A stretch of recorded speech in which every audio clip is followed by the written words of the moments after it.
मुख्यमंत्री विष्णुदेव साय रायपुर में श्रद्धांजलि सभा के साथ विजयपुर मुठभेड़ में शहीद जवान मन के पार्थिव शरीर दिन कंधा केन की ओमन के सादत से राज्य जवान नक्सली समस्या के समाधान के रास्ता बना थे।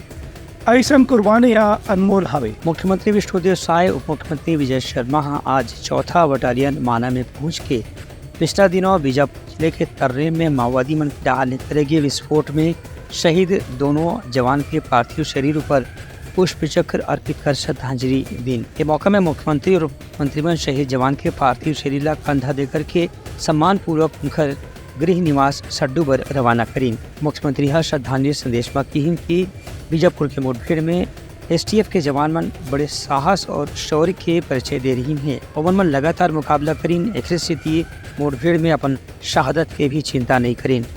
मुख्यमंत्री कही कि सुरक्षा बल के जवान मन की जौन भी शहादत है ओखर कीमत में ही छत्तीसगढ़ में आज शांति बहाल होए के रास्ता तैयार हुआ थे। लेकिन में शहीद मन के कुर्बानी ला हमेशा याद रखे जाही। Bureau report, Lanka news.